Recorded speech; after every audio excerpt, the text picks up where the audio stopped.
Okay, here we go. Episode 1 of Beyond the Ceremony, Modern Celebrancy Unfiltered. So here it is, the brand new podcast giving you a little sneak peek beyond the ceremony to find out everything that you need to know about being a modern celebrant. Now, this is something that is so important because I think being a celebrant looks incredible because it is, spoiler alert, but when you see it on websites, when you see people being celebrants on social media, all you really see is the glitz and glam of the ceremonies, whereas it's good to get an idea of everything it takes to be a celebrant. So that is exactly what this podcast is about.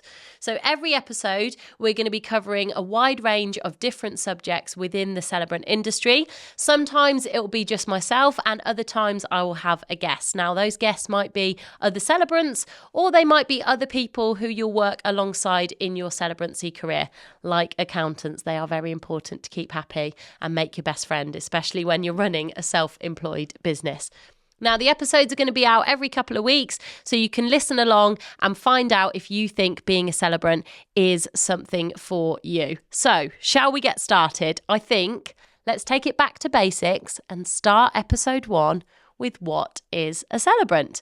Now, if you're listening to this, the chances are you may have a little bit of an idea already. You may have done your research. You may have looked into the courses that are available and thought, yeah, do you know what? That is for me.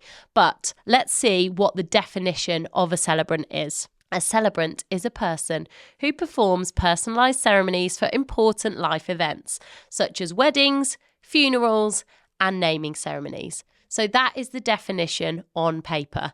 Now, my personal definition of what is a celebrant, we're professional celebrators. So I like to say if you've got an important life event that needs celebrating, we are the person to do it. We are the person to create that ceremony.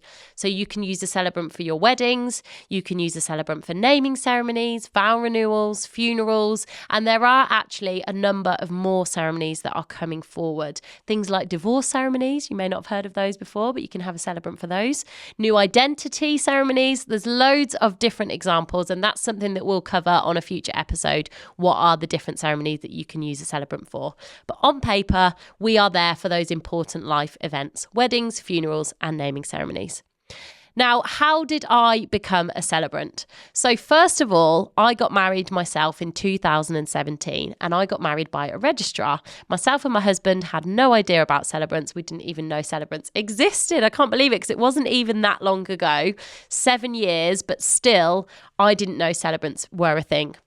So we used a registrar. We still had a lovely ceremony. We personalised it in places by having readings that were done by our sisters who had written them. But that was it. We didn't really personalise anything else. The story wasn't personal to us. The vows weren't personal to us. It was kind of like a multiple choice and you just ticked your favourite option. So it was still a beautiful ceremony, but it could have been better. But I didn't know anything about celebrants. So, of course, that's the way it was. Now, in 2019, I was working as a full-time breakfast radio presenter, which meant that my work day was starting at 5 a.m. and finishing at midday. The show was 6 till 10 in the mornings. So I kind of had my afternoons free and I thought, do you know what? I've got an opportunity here to retrain in a new skill. Now, I was thinking forward and thinking, you know, we're going to want a family someday. Is my breakfast radio career going to carry on working alongside having a young family? Maybe not. Maybe I don't want to be doing those hours anymore. So what else could I do? So I researched the wedding industry because I knew that I absolutely loved the wedding world. When myself and my husband got married 2 years previously, I just loved everything about it. And I thought about all the different options and what might work for me. So photography, I cannot take a photo to save my life, so that option was out. Floristry, I'm not patient enough. I love the look of flowers, but trying to put a bouquet together myself. And also, if you ask my husband the amount of bouquets that, end up in the flower graveyard in our house, I don't think floristry was a career for me. What else were the other options that I looked at? Videography. So I'd done a little bit of videography with my background in radio and TV, and I enjoyed it, but for me, the editing was too much and too much pressure to make sure that you got everything ready for somebody's wedding video. So I was like, what else can I do? Then I stumbled across wedding celebrants and I thought, that is perfect for me. It gives me the chance to talk to people, which you may have guessed is something that I enjoy. But also it gave me the chance to stand up on somebody's wedding day and give them a beautiful, meaningful ceremony that was something that they would remember forever. Now, like I said, I had a registrar. I still loved it. I loved our wedding ceremony. But you watch our video, it was 17 minutes long, and there's not much of it that I remember word for word. Whereas actually with a celebrant-led ceremony, it's all been written for you. The whole ceremony is about you, so it makes it personal and meaningful. So when I looked into this, I thought, yeah, that is absolutely the career for me. And I told my family and friends, right, I'm going to train as a celebrant. I'm going to be a celebrant. And they're all like, what?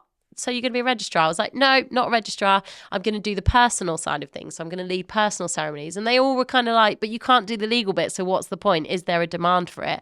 And back then in 2019, celebrants weren't as well known as they are now. It wasn't such a big thing. But I was like, no, watch this space. This is going to take off. And I know it. And now look, 5 years later, there's more celebrants than ever because it is such a fantastic career. And couples and families are realizing the choices that they have to have a personal ceremony that's meaningful and, most importantly, memorable, something that they will remember forever. So 2019, I was like, yep, that's it. So I went and found a course and I trained as a weddings and naming celebrant initially. So I didn't train in funerals originally because I knew weddings was where my passion was. So I trained in weddings and namings. I completed my course. My first naming course was for my nephew. So he was born in 2018. So for his first birthday, as part of my course while I was studying, I did his naming ceremony. That was one of my coursework. And then fast forward to the following year, that's when I was ready and qualified. And I launched my business on the 3rd of January 2020. Now, we all know what happened in 2020. That's right, lockdown. So the wedding industry changed completely. There were restrictions in place. People weren't allowed to have what you would call your traditional big wedding. So instead, there were all these restrictions in place that meant that people were having to have their wedding look very different to what they'd maybe imagined and what they dreamed. So instead of having a big, 100 plus guest wedding, they were having to look at numbers more like 15 people, or I think there was a time you're only allowed 6. So, things had changed a lot, but I would say lockdown actually helped us as celebrants, because what happened was couples had their legal wedding with all the restrictions in place, but they still wanted to have that big wedding day with everyone that they loved. So instead, they looked into celebrants, and then when it came to 2021, 2022, when all the restrictions had lifted, it meant that they could then actually use a celebrant and have their big wedding that they dreamt of. So for me, yes, 2020 wasn't the best year to launch because I was so excited and raring to go and start doing all these weddings. And actually, I didn't do any until October 2020. But actually, it did mean that it gave me a chance to get the word out there and spread the word of celebrant ceremonies. And it meant that naturally more people were discovering us. So, it was kind of like my practice year, 2020. So 2020 itself, I led my first ceremony, like I say, in October. It was an outside ceremony. There were only 20 people allowed. So it was when, we were allowed those small gatherings. That was it. But it was fantastic. I loved it. I got that buzz after that ceremony and I was like, this is it. This is absolutely the career for me. And all this time, I was still working as a full-time breakfast radio presenter. So I was doing both alongside. But naturally, weddings were mainly at weekends. So I would tend to do my, Monday to Friday job as a presenter. And then at the weekend, I'd have a wedding. Now, I didn't take on many. I think my first year, I only did maybe 6 to 10 weddings. But it was enough that it gave me that bug. And it made me think, yeah, I know this is what I want to do and what I want to focus on more because I absolutely love it. I always used to say being a presenter was the best job in the world, but I found that being a celebrant is the other best job in the world. It's something that I love just as much. And I'm very, very lucky and fortunate to have found something that I enjoy as much as that. So 2020, we had that one out of the way. We then moved to 2021. And this is when people were realising they could have their wedding. The restrictions were lifting slightly. So a lot of people were redoing their big wedding from, the small wedding that they'd had in COVID, the legal wedding that they had with only maybe 15 guests. They then wanted to have their big wedding, and that's where they used a celebrant. So that's where I started to do my first big ceremonies for people in 2021. This was also the year that we had our first little boy. So I was actually pregnant for a lot of wedding season 2021. I had a teeny tiny, I like to say, he wasn't ever teeny tiny, but I had a little +1 in my tummy who used to come with me to all my ceremonies. And then in August 2021, my first little boy was born. So that's when I gave up being a presenter full time and I went on maternity leave. And I said to my boss, I don't think I'm going to come back because I can't imagine still having to set my alarm at 3 a.m. Yes, you don't need an alarm when you've got a baby. Anyone who's a parent will know that. But I was waking up so early to have to get up and go to work, and the thought of trying to do that alongside having a baby was just a no-go. So I decided that I wasn't going to go back to work as a presenter, and I thought, okay, well, I've got my Celebrant work already. I've already started my business. It's already looking pretty good. So I thought I'm going to focus on this a little bit more. So that was in 2021. I had my little boy. I did my first ceremony when he was 5 weeks old, my first ceremony after having him. He was 5 weeks old. He stayed outside in the car with my mum with a bottle of milk, and I literally did the ceremony. I went in, I spent my time with the couple beforehand, did the ceremony, led the ceremony, came out afterwards, and mum came and met me in the hotel bar, and I fed him straight after. And I've got a picture of me there in my Celebrant outfit holding my little newborn. So yeah, he was 5 weeks old when I did my first ceremony. But that is exactly what I mean when I say how flexible this career is and how it can fit around your family. Because also, naturally, when you book a couple, when you book their wedding, it tends to be 12 to 18 months before their wedding. You don't know you're going to be pregnant then. You don't know you're going to have a 5-week-old. So you just say yes and you have to go for it and you make it work. And I know some other fabulous celebrants who have worked right up until their due date. I've had some celebrants that I know that have had people on standby and they've been there up to, 38 weeks pregnant, that kind of thing, still doing their ceremonies. But it's because we love it. We enjoy it so much that you want to make it work. And it is a flexible role that you can fit around your family. So that was in 2021. 2022, obviously, I was still navigating life as a new mom, but I was making the weddings a little bit more of my focus. So I was focusing on building that business and growing that business alongside having the family.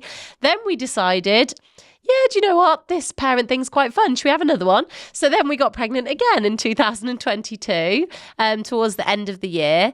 And that's when we realised, okay, this is all good fun, but living 150 miles away from our family maybe isn't so fun. So maybe we need to move. And again, the flexibility of my business, being self-employed, it meant I said to my husband, okay, yeah, let's move. I can pick the business up and try and rebuild it. Very, very scary. And a big move, moving 150 miles across the country.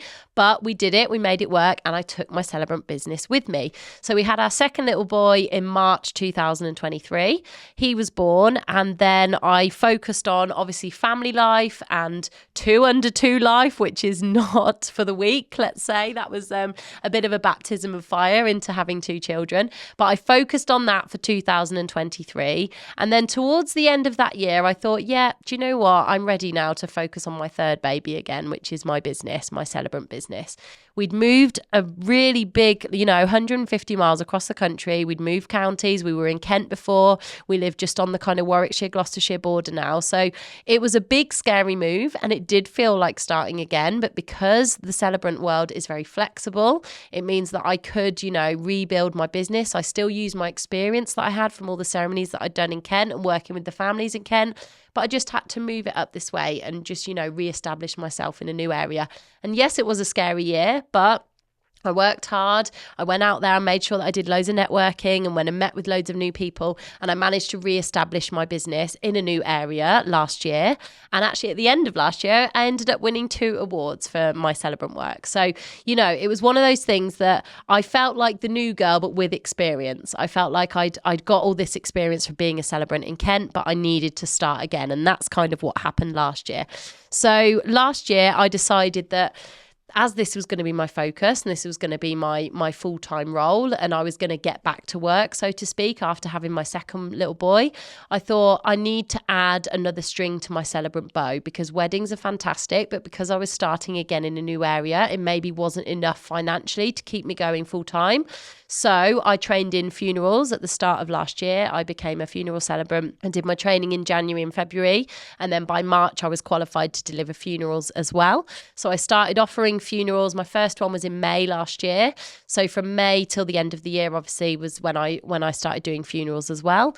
And then I also joined the Academy of Modern Celebrancy in April as a celebrant mentor. So that was when I joined the Academy to teach future celebrants who are training to become celebrants themselves. And at the moment, I'm a mentor in weddings and namings because obviously I'm still quite new to the funeral celebrancy side of things. So I can talk to you about ceremonies all day long.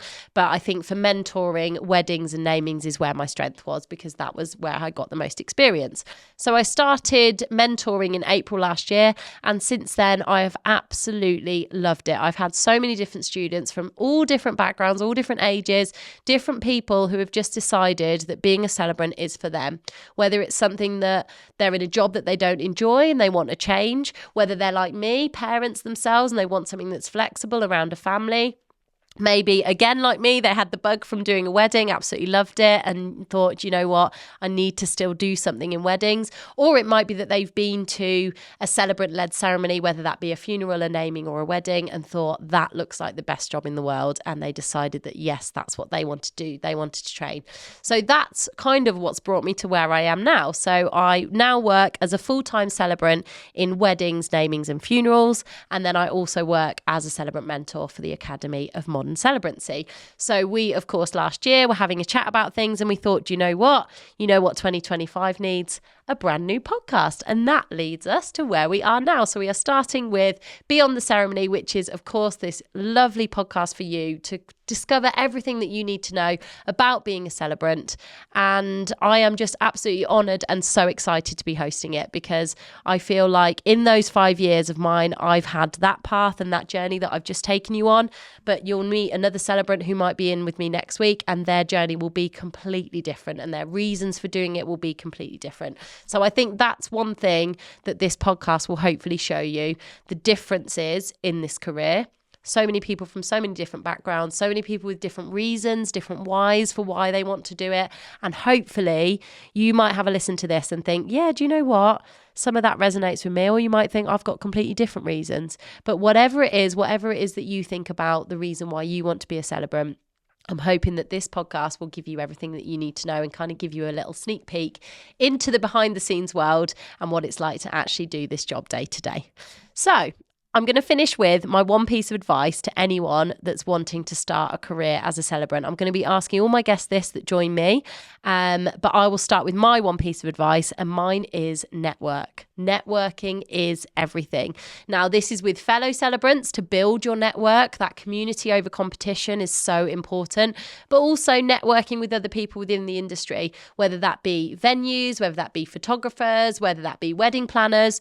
Network, because you never know who is going to recommend you based on that one conversation that you've had, and you put yourself out there and you get talking. So to me, that is my one bit of advice. Make sure that you shout it from the rooftops, that you're training to be a celebrant, that you're a new celebrant, that you're an existing celebrant and you've moved areas perhaps like myself. Shout it from the rooftops. Networking is everything. Tell anyone that wants to listen about your celebrant role. And I promise you it will pay off because they will know somebody that you are going to be the perfect person for to lead that life celebration. So there we have it. Episode 1 done and dusted. Thank you so much for listening and thank you for coming along on this journey with us. And we will see you next time.